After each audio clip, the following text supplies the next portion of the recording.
Subscribe करें हमारे YouTube channel unique Guggu को and press the bell icon ताकि आने वाली हर वीडियो का नोटिफिकेशन आपको मिल सके।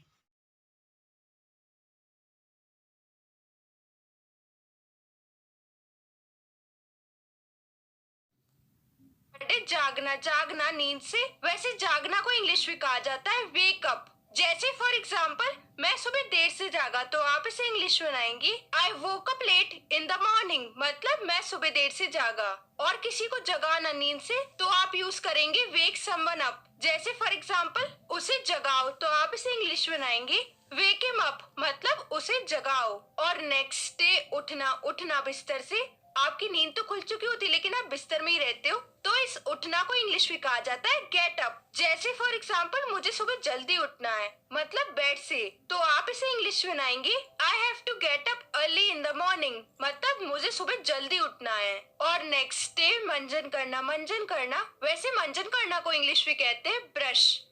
ब्रश मतलब मंजन करना। जैसे फॉर एग्जाम्पल, मैं रोज मंजन करता हूँ तो आप इसे इंग्लिश में बनाएंगे I brush my teeth daily.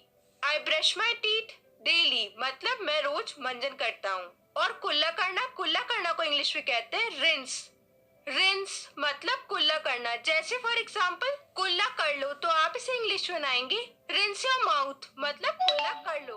और नेक्स्ट डे नहाना नहाना, वैसे नहाना को इंग्लिश में कहा जाता है टेक अ बाथ, या फिर आप बोल सकते हो हैव अ बाथ, दोनों का मतलब होता है नहाना। जैसे फॉर एग्जाम्पल, मैं नहा कर आता हूँ तो आप इसे इंग्लिश में बनाएंगे I take a bath and come, मतलब मैं नहा कर आता हूँ। और नेक्स्ट डे नहलाना नहलाना किसी को, जैसे माँ नहलाती है अपने बच्चों को, वैसे नहलाना को इंग्लिश में कहा जाता है give someone a bath.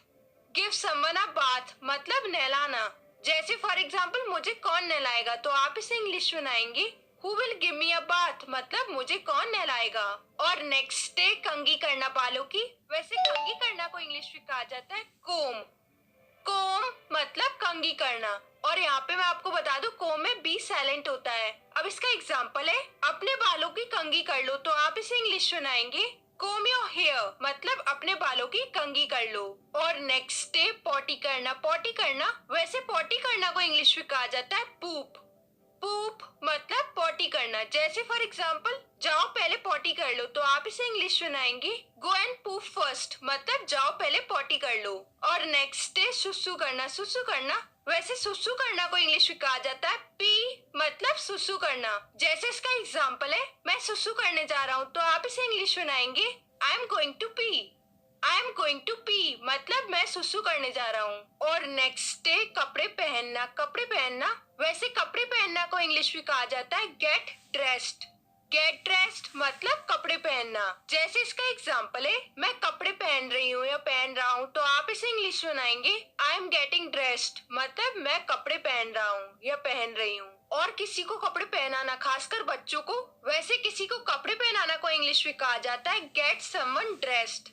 Get someone dressed मतलब किसी को कपड़े पहनाना। जैसे इसका एग्जाम्पल है मैं अपनी बेटी को कपड़े पहना रही हूँ तो आप इसे इंग्लिश में बनाएंगे I am getting my daughter dressed, मतलब मैं अपनी बेटी को कपड़े पहना रही हूँ। और अगर आपको ये वीडियो पसंद आ रहा है तो प्लीज इस वीडियो को लाइक कर दीजिए, शेयर कर दीजिए, और आप लोग का इस चैनल को सब्सक्राइब भी कर लीजिए। और अभी तक आपने मुझे इंस्टाग्राम पे फॉलो नहीं किया तो वहाँ पे भी मुझे फॉलो कर लीजिए। और नेक्स्ट डे मेकअप लगाना, इसे कहा जाता है इंग्लिश में पुट ऑन मेकअप, मतलब मेकअप लगाना। जैसे इसका एग्जाम्पल है मैंने थोड़ा मेकअप लगाया तो आप इसे इंग्लिश में बनाएंगे I put on some makeup, मतलब मैंने थोड़ा मेकअप लगाया। और नेक्स्ट डे खिलाना खाना, बच्चे को या फिर किसी जानवर को खाना खिलाना, ये भी डेली रूटीन में से एक है। वैसे खाना खिलाना को इंग्लिश में कहा जाता है फीड।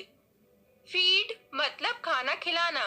जैसे इसका एग्जाम्पल है बच्चे को खाना खिला दो तो आप इसे इंग्लिश में बनाएंगे फीड द चाइल्ड, मतलब बच्चे को खाना खिला दो। और नेक्स्ट डे नाश्ता करना, वैसे नाश्ता करना को इंग्लिश में कहा जाता है हैव ब्रेकफास्ट, मतलब नाश्ता करना।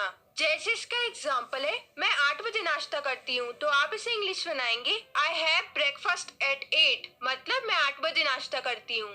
और सिमिलरली हैव लंच का मतलब होता है लंच करना, और हैव डिनर का मतलब होता है डिनर करना।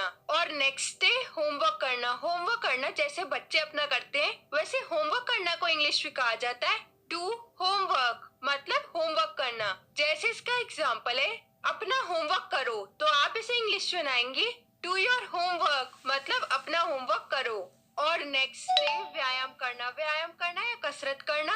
वैसे व्यायाम करना को इंग्लिश में कहा जाता है वर्कआउट। वर्कआउट मतलब व्यायाम करना। जैसे इसका एग्जाम्पल है मैं सप्ताह में 2 बार व्यायाम करने की कोशिश करता हूँ, तो आप इसे इंग्लिश में बनाएंगे I try to work out twice a week, मतलब मैं सप्ताह में 2 बार व्यायाम करने की कोशिश करता हूँ। और नेक्स्ट है साफ सफाई करना, घर की। वैसे साफ सफाई करना को इंग्लिश में कहा जाता है क्लीन अप, मतलब साफ सफाई करना।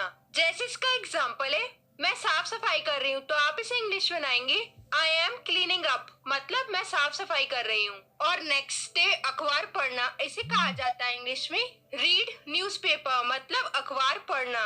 जैसे इसका एग्जाम्पल है क्या आप रोजाना अखबार पढ़ते हैं, do you read a newspaper daily, मतलब क्या आप रोजाना अखबार पढ़ते हैं। और पूजा करना या आराधना करना, ये भी डेली रूटीन में से एक है।